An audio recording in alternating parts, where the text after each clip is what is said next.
Hey friends, welcome back to my channel. Today's video is going to be just a little different. I don't really have any like Bible verses planned or anything like that. I just really wanted to kind of share a little bit more of my personal story slash testimony, if you will, just to kind of show that God is in every part of your story and your life, even when we don't realize it right away. And it may take years before we start to really understand the full impact on the things that we've gone through. And so today I kind of want to just really talk about how I became a mom to a 16-year-old daughter. She just recently turned 17, but I kind of wanted to talk a little bit about that story. I know if you follow me on Instagram or TikTok, you may have seen that back in November, we took in a 16-year-old girl. Her name is Olivia. And since then, we get questions quite a bit of like, how did that come about? How did you become her guardian? Did you adopt her? All these things. So I kind of wanted to share that story a little bit with you guys today, because God is truly like, it definitely 1000% is because of God and the things in my life that have happened, the things in her life. And there's just so many little pieces that it's like, wow, God's amazing. And so that is what today's video is going to be about. So I hope you stick around and watch it, and I hope you enjoy it. And I just pray that it is an encouraging video for you, and really does kind of just encourage you to keep going and encourage you to keep your faith, keep trusting him, keep going to him with everything, and just know that his timing is perfect. His timing is perfect. And you may not see what he is doing behind the scenes. You may not see why you're going through what you're going through, or you've gone through what you've gone through for years. And it doesn't mean that he's forgotten you. It doesn't mean that he doesn't love you, or he's forgetting about you, or you've sinned too much. It just means that he's not ready yet. He's not done yet. You're still here. You're still breathing. You're still alive. Your story isn't over. And sometimes our unanswered prayers, that it doesn't just mean that he's up there saying no. It could mean not yet, or I'm planning something better, or we just have to trust and have faith that it's all going to work out for our good, for his glory. And he is a loving, faithful, merciful, graceful Father. I hope that the story I'm about to share with you on how we now have a daughter is encouraging for you, and just a little reminder of just how amazing God is. So here we go.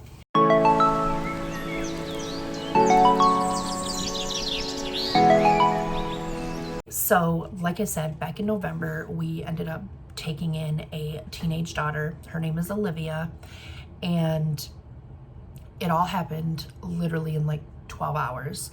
But to fully grasp the whole picture of everything, I just want to backtrack just a smidge.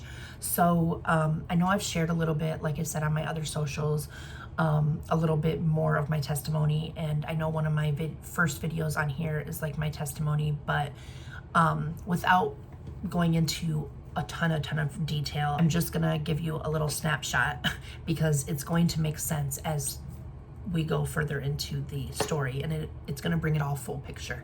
So I did not have the greatest childhood. Not only was I born with biliary atresia, which is a liver disease, that led me to needing to have a liver transplant when I was 9. And that alone is like a traumatizing thing, right? To have a life-threatening illness. And so that was a lot for me. And then throw in between all of that, my parents were divorced. My mom was an alcoholic. There were years we didn't know where my mom was. There were times where I would be in the hospital and all I wanted was my mom, and I didn't know where she was. I didn't get along with my stepmom, and my dad was kind of just like there, if you will. They loved me. They cared for me. They got me the best care that they could. I when I was really, really sick, like they did amazing. Like, I'm not saying they did anything neglectful or anything like that, but they just weren't really the lovey, caring, supportive type of parents, my stepmom or my dad. And then my mom just couldn't help it. She had the disease of alcoholism, and she was the type of parent that when she was sober and we were able to see her and she was around, she really did want to be that type of parent for us, and she physically just couldn't, to where my dad could and just didn't. And so growing up, it was always fighting with my stepmom, always like my dad would come home and I would get punished because my stepmom would tell him that I wasn't behaving, or that I did this or I did that.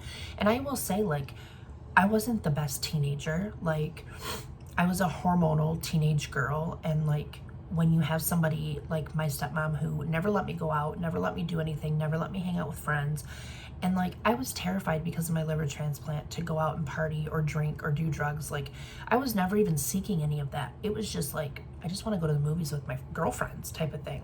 And when you have a parent that she just did not like me, but then I had a brother who was able to do whatever he wanted, whenever he wanted, with his buddies. And so of course any kid's going to, you know, misbehave when they're seeing one sibling get treated one way and the other one's not, right? But she would take it to the extreme.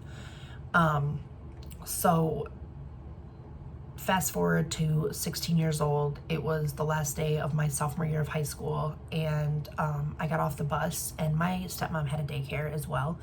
And we kind of got into it a little bit because she would always want me to like clean or do the dishes or clean up, or like go to my room and do nothing until dinner time and then clean again. And like, I was always grounded or whatever, you know, things like that.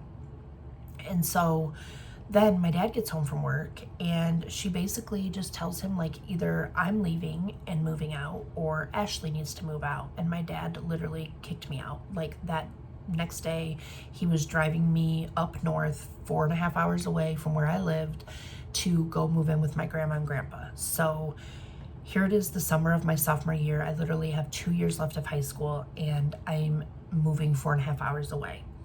So bless my grandparents' hearts, they took me in, which I had been wanting to live with them for years anyway. So, and to be honest, I think my dad knew that. I think deep down inside, like, my dad really knew, like, it's what I wanted anyway. So it wasn't like a punishment, and kind of maybe to his defense a little, like maybe it was a win-win in his situation. Like, I don't know. I don't talk to my dad, so I don't know what he's thinking, what his thought process behind that was, but I like to believe that that's what it was.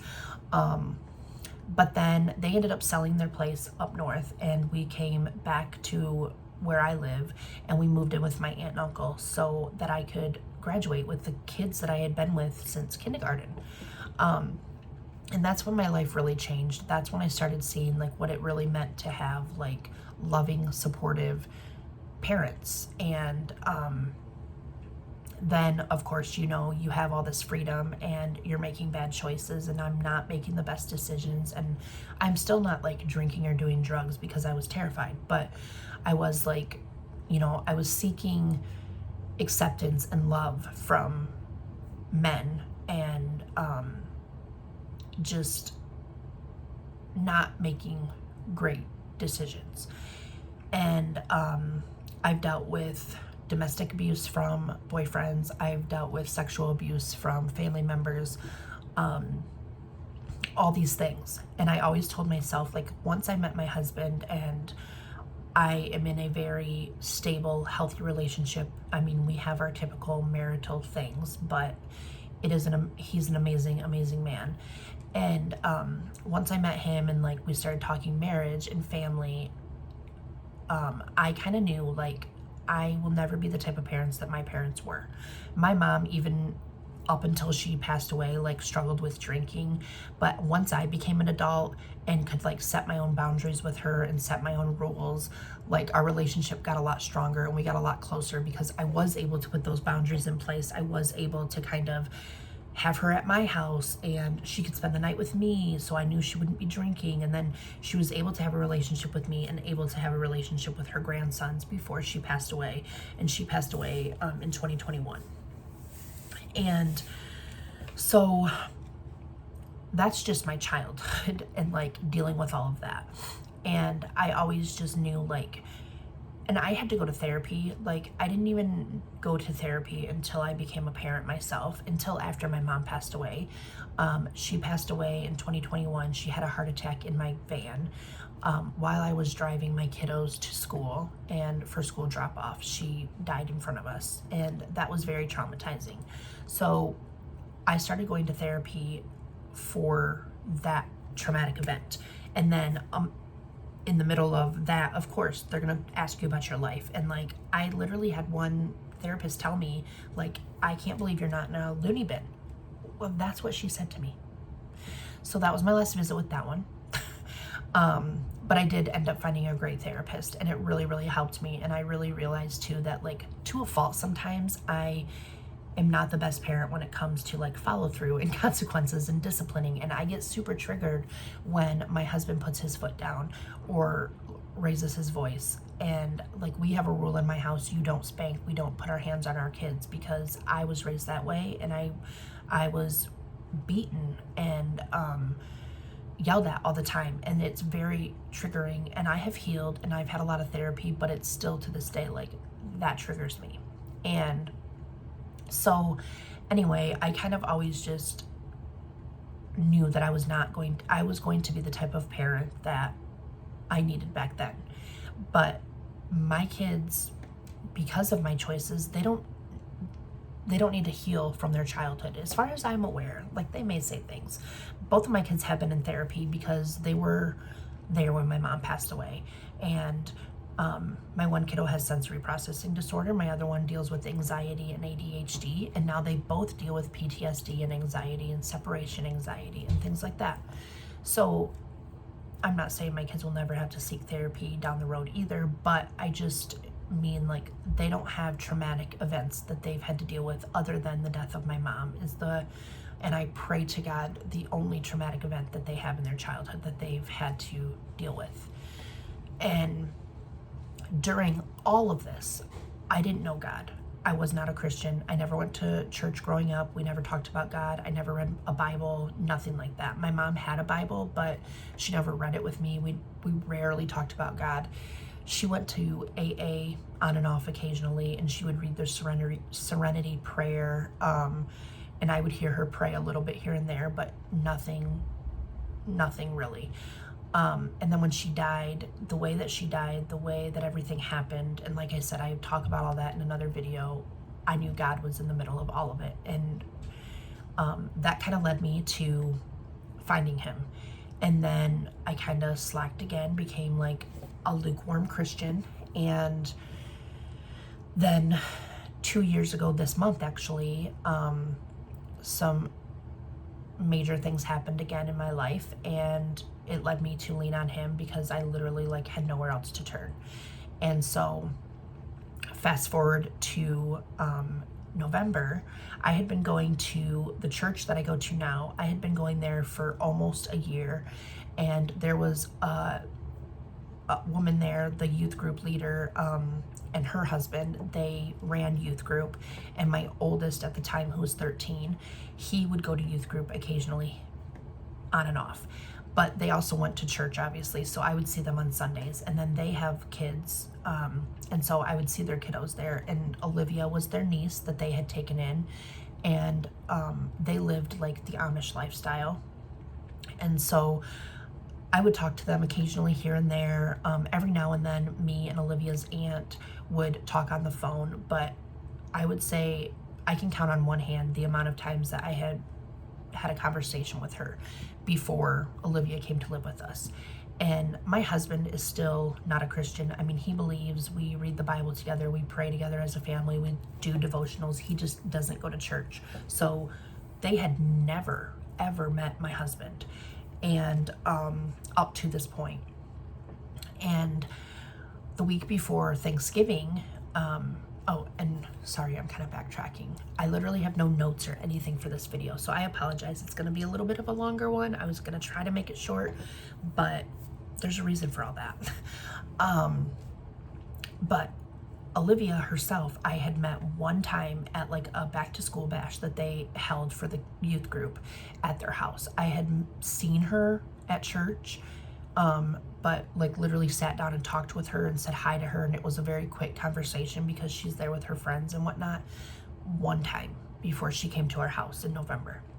So then in November, literally the week before Thanksgiving, it was a Saturday night, Olivia's aunt called me, and I had just recently posted something on Facebook about God and like just family stuff, and it was about political stuff. Like my dad stopped talking to me because we have different political views, and so he blocked me and won't talk to me anymore, and apparently is ashamed of me and disgraced and all these things. So I kind of posted something, and they called me a Jesus freak and said that I'm being brainwashed by the church and this and that. And so I had posted something about like, I'm a proud Jesus freak. I will be a proud Jesus freak till the day I die now. And I'm not ashamed of that. And I'm not ashamed to say it. And so Olivia's aunt ended up calling me and was like, I really resonated with your post and blah, blah, blah. You guys, we were on the phone for 4.5 hours. 4.5 hours. And I had talked to this girl, like I said, 2 or 3 times prior to this.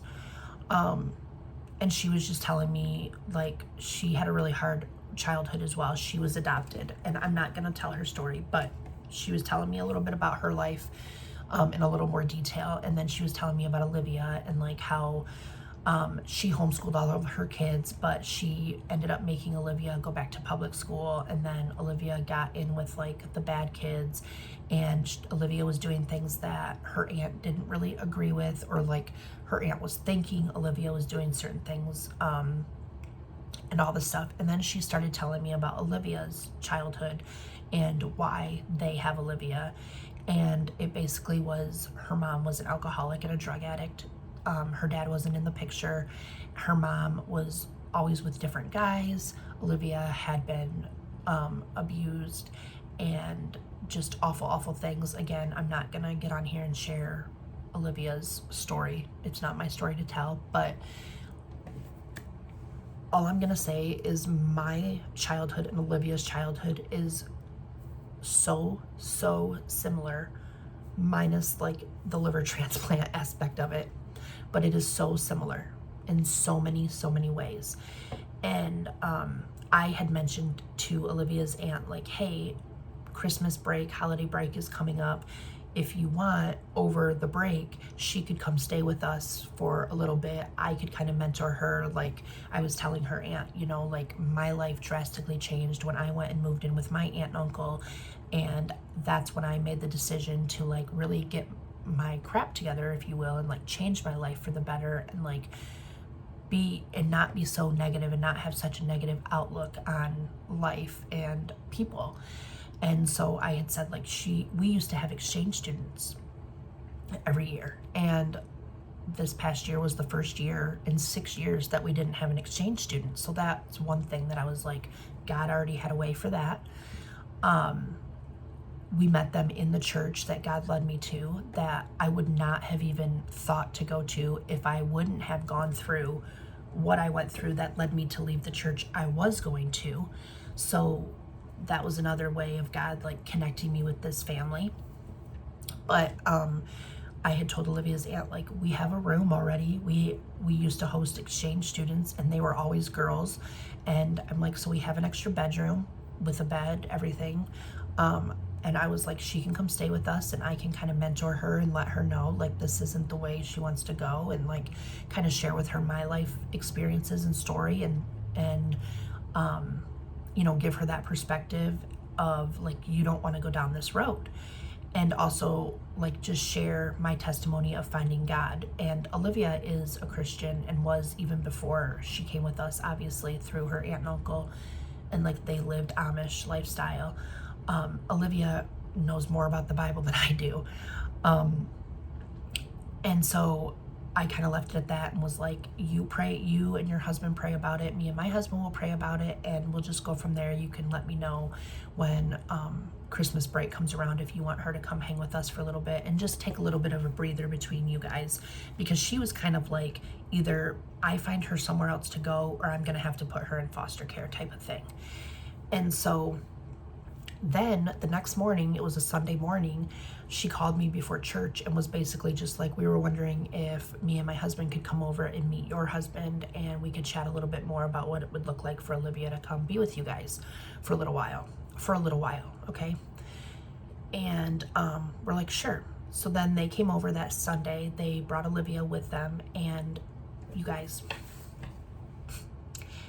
Olivia had no idea any of this was going on. She had no idea that this was even a possibility. She had no idea she was coming to our house that day. She had no idea. She knew that she didn't want to be there anymore, and now come to find out, she had told me like she had plans to run away. So she knew like that something was going to happen with her. Like she knew that her aunt and uncle didn't want her anymore basically, and she didn't want to be there either, but she had no idea that like she was going to be coming here. And so they came over and we chatted and stuff, and then they called Olivia out to the table, and her aunt basically was just like, we're going to have you come live with Brad and Ashley. And that's when I looked at my husband, and both of us kind of were like, this is a huge red flag. If these people who claim to love her and care for her and don't want her in foster care are so willing to just literally drop her off at her doorstep in a matter of meeting us and talking with us for less than an hour, we cannot send her back home, because Lord knows where she would have ended up.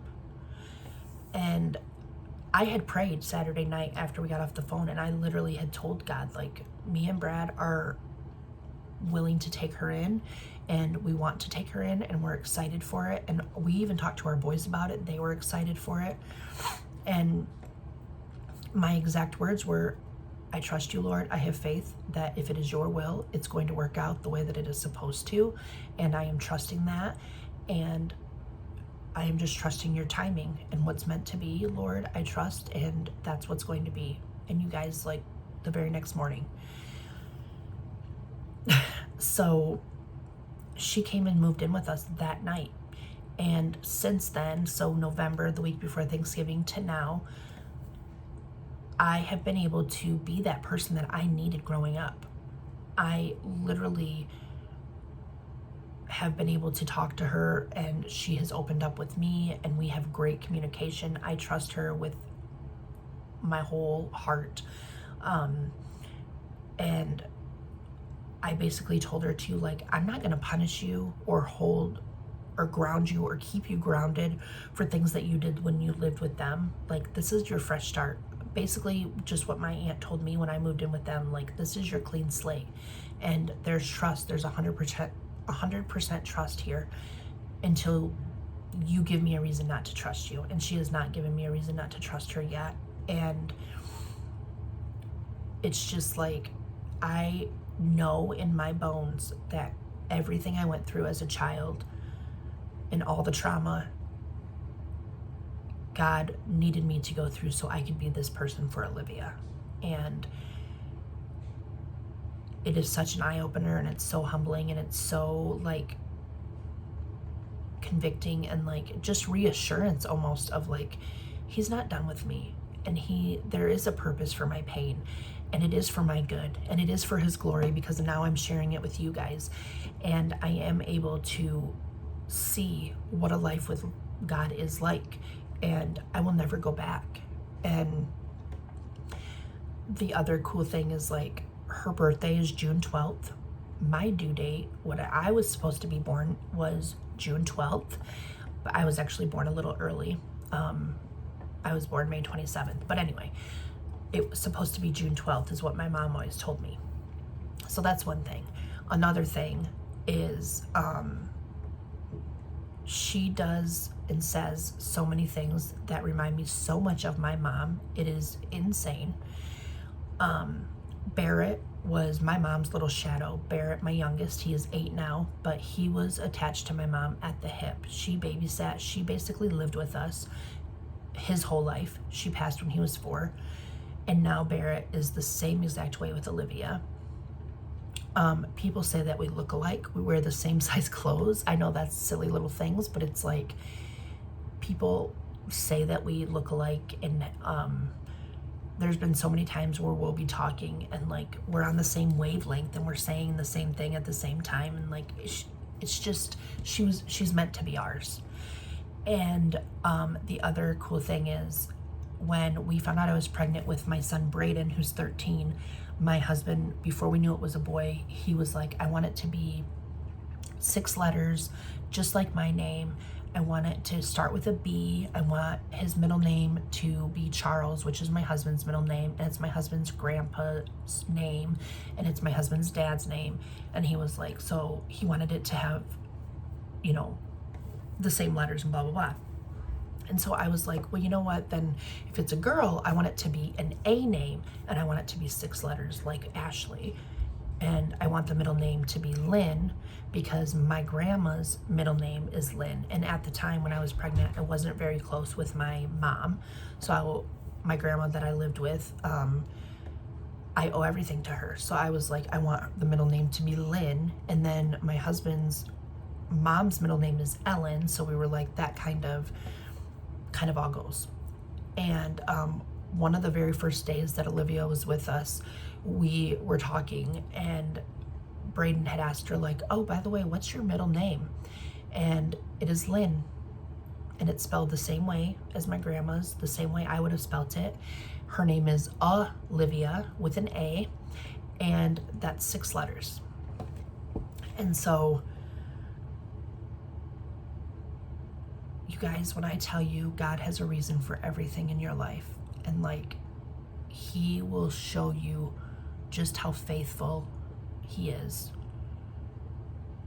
I'm like tearing up, because there are so many things like that since we've had her, that it's like, you were always meant to be ours. You were always meant to be ours. So anyway, I just want to leave it there. I just wanted to share that, because like I said, I just hope that it encourages you, and it just is so powerful, even for me, to just be like, these are some of the things that I've gone through in my life, and I know it's because I needed to be prepared and ready for when we got Olivia. And also, I wouldn't have been ready 2-3 years ago even to receive Olivia, to bring her in, because I wasn't going to church consistently. I hadn't been saved yet. I wasn't making God a priority or reading the Bible. And like, since 2018, that's what she's used to. She lived with a family that, you know, they were used to all of that. She has told me that they didn't like do devotionals and like read and stuff like that as much as I do, which she really likes that we do that. But she knows a lot about the Bible, and she wants to go to church, and she loves going to youth group, and she loves going to church. And if she would have came to us even 2 years ago, I wasn't consistent with it, which would have meant she wouldn't have been consistent with it, and I wouldn't have been able to help steward her in her faith walk and her journey with the Lord, and help her strengthen that relationship with him and keep that relationship with him. So yeah, I just wanted to share that. It's been on my heart for a very long time to share that with you guys. Another thing, people kind of ask like why we just took guardianship and we didn't adopt her. And the caseworker, basically, it was just a lot easier and financially a better choice for us, because we didn't have to go through all the hoops of like trying to track down where Olivia's mom is, because nobody really knows where she's at, to have her fully sign over the rights for us to be able to adopt her. And also Olivia, she just turned 17 last week, so they said like, knowing that she was so close to 18, it just wasn't really worth trying to fight all that, and we just wanted to get guardianship as soon as possible so we could completely just step away from her aunt and uncle, because since all of this, it has gotten very ugly, and they want basically nothing to do with us, which that's okay. Oh, my light just died, but anyway, I'm almost done here. That's his I think that's him saying like, be done. But basically, that's okay. Like, I've told Olivia, you know, God sees and hears things that we don't, and sometimes removing people from our lives is his way of protecting us, and she is okay with it as well. Like, it just wasn't a very good situation anyway. So yeah, she has plans to change her name to our last name when she turns 18, which I think is so amazing, and just, I love it so much because she truly is our family and she's meant to be our family. And I just really, I'm really just so thankful for God for giving her to us. And yeah, I think I will leave it at that. I think I've talked enough, but as always, go ahead and comment a heart down below if you watch this whole thing through, so I can thank you. Let me know if you have any questions.